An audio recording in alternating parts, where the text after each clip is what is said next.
Whoever realizes it, it is possible to see that there is an equivalence between what we call alpha function and dreaming. Alpha function, like dreaming, also works in the background all the time on compressed raw components and bites them, weaves them in a sense, and processes them. In fact, when Bion wrote about alpha function and dreaming, he alternated between the two. Sometimes he wrote dreaming, sometimes he wrote alpha function, and the distinction between them is not totally clear. The lines of distinction between those two concepts are fine, and each Bion developer has a different perspective on them. My own feeling is that dreaming is a kind of extension of alpha function, like a meta process that uses alpha function. It not only works on beta elements and weaves them into a meaning, but uses this process more broadly to build the mind.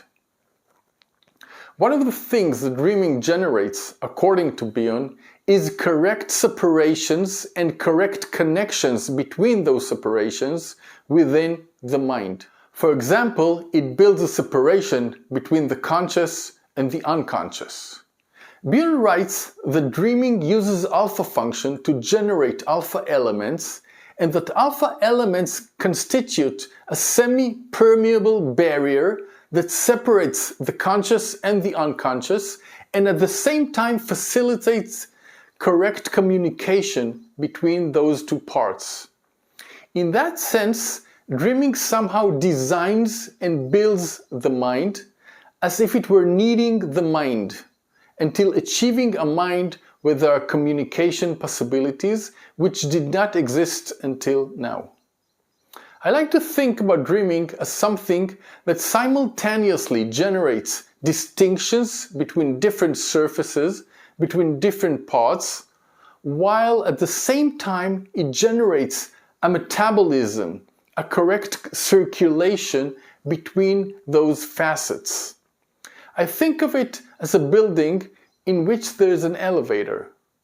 So dream work takes a block of material and divides it into different floors.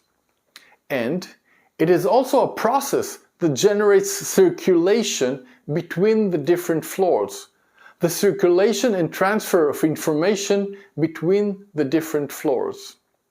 In the specific case that Bion cites, it is a question of a separation and connection between the known and the unknown, between the finite and the infinite, between the conscious and the unconscious. If we have a correct disconnection and connection, this allows us an existence in which there's depth, an associative depth, and I'll explain why. Let's say that at the conscious level we talk to someone or hear something, like we're listening to this class. If the action of dreaming works in the background, this allows us to simultaneously listen at a conscious level and at the same time to unconscious components to be in a position of influence over our consciousness, but without dominating. It can bring us associations from our unconscious world, associations that will enrich and deepen our conscious experience, but simultaneously it avoids domination of the unconscious over the conscious. There's separation and connection, which allow permeability. This relationship between separation and connection, something that disconnects and connects, we will find later through the concept of caesura. For now, we will not go into this. We only mention a possibility of simultaneous connection and disconnection. If we don't have this disconnection, this separation, the unknown can override the known, and the experience can become psychotic. Or alternatively, if we don't have permeability and transition of materials between the conscious and the unconscious, the experience can become only conscious, only flat. As I've already mentioned, Ogden calls this being imprisoned in the hell of an endless, unchanging world of what is. I once gave Holocaust survivors a guided imagery workshop and asked them to imagine a safe place. I offered them to close their eyes and imagine a safe place where they feel calm and secure. I could see that they were able to find some peace of mind. 5 to 10 minutes after the guided imagery exercise ended, I asked them what they thought, and they answered it was splendid, it was spectacular. I asked them if any of them wanted to share their imagination, the place they went to. And they all told me, anonymously, that what they found reassuring was my voice, that they felt protected by my voice. Still, none of them had an image or an imaginative experience of a safe place.